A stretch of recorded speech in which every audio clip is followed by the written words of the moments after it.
जब सब कुछ टूट जाता है, जब अपने ही साथ छोड़ देते हैं, जब भगवान से भी सवाल उठने लगते हैं, तब एक आवाज आती है, जो हुआ अच्छा हुआ। लेकिन क्या आपने कभी सोचा है कृष्ण ने ऐसा क्यों कहा? क्या सच में हर दुख के पीछे कोई रहस्य छुपा होता है?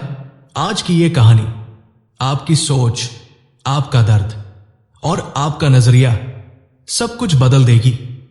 जीवन में जब सब कुछ टूटता हुआ दिखाई देता है, जब अपने ही पराये बन जाते हैं, जब मेहनत के बदले अपमान मिलता है, जब प्रार्थनाएं भी मौन हो जाती है, तब एक वाक्य बार बार सुनाई देता है, जो हुआ अच्छा हुआ।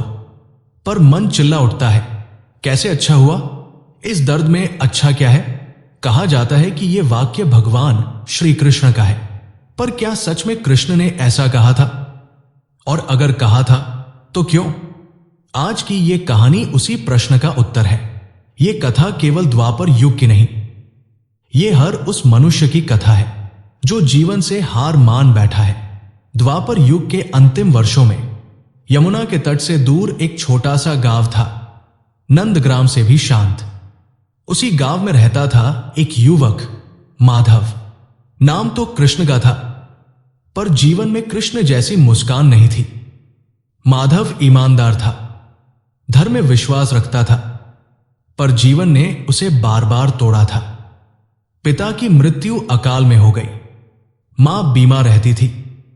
जिस स्त्री से उसने प्रेम किया, वो धन और वैभव देखकर किसी और की हो गई, और ऊपर से गांव वालों का ताना, भगवान सब देखते हैं, फिर तेरे साथ ही ऐसा क्यों? आस्था का टूटना। एक दिन मां भी चल बसी, माधव अकेला रह गया, बिल्कुल अकेला।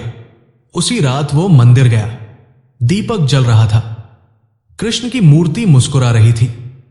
माधव फूट फूट कर रो पड़ा, अगर तू भगवान है तो इतना अन्याय क्यों? अगर तू करुणामय है तो मेरी प्रार्थनाएं क्यों अनसुनी?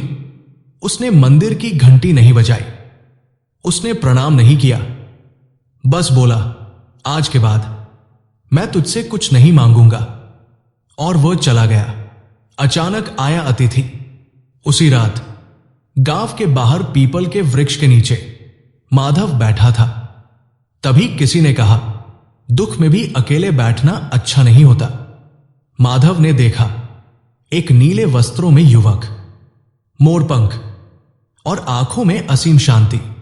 माधव ने व्यंग्य से कहा, आप भी तसल्ली देने आए हैं? युवक मुस्कुराया, नहीं, मैं तो बस ये देखने आया हूं कि तू कितना टूट चुका है। संवाद जो जीवन बदल दे। माधव क्रोधित हो उठा, अगर सब कुछ भगवान की इच्छा से होता है तो ये दुख भी उसी की इच्छा से है। युवक ने शांत स्वर में कहा, हां। माधव चौंक गया, तो फिर ये अन्याय क्यों? युवक बोला, क्योंकि तू अभी कहानी का केवल एक पन्ना पढ़ रहा है। माधव बोला, मेरे पिता की मृत्यु, मां का जाना, प्रेम का धोखा, इसमें क्या अच्छा था? युवक ने वही वाक्य कहा, जो हुआ अच्छा हुआ, रहस्य का खुलना। माधव हंस पड़ा, यह कहना आसान है, भोगना कठिन। तभी युवक ने अपनी बांसुरी उठाई, सुर बजा और समय जैसे थम गया। माधव ने देखा, अगर पिता जीवित रहते तो वो अत्याचारी राजा की सेना में जाते और अधर्म का भाग बनते। अगर मां जीवित रहती तो माधव जीवन भर मुंह में बंधा रहता और अपने उद्देश्य को न पहचान पाता। अगर प्रेमिका न जाती तो वो उसी रिश्ते में आत्मसम्मान खो देता। माधव कांप उठा। युवक बोला, जो हुआ वो तुझे तोड़ने नहीं, तुझे मुक्त करने के लिए हुआ। कृष्ण का सत्य। माधव के नेत्र भर आए, तो क्या दुख भगवान देता है? युवक मुस्कुराया, नहीं, दुख तो कर्म और मोह का परिणाम है। भगवान तो केवल तुझे उससे निकालने का मार्ग देता है। तभी माधव समझ गया, वो युवक कोई साधारण नहीं था। वो गिर पड़ा चरणों में। मैं वही हूं जिसने अर्जुन से कहा था, कर्म कर, फल छोड़, गीता का सार। श्री कृष्ण बोले, माधव, जो हुआ वो बीत चुका, जो हो रहा है वो गुजर रहा है, जो होगा वो तेरी सोच से भी सुंदर होगा। मनुष्य दुख में भगवान को दोष देता है, पर सुख में उसे भूल जाता है।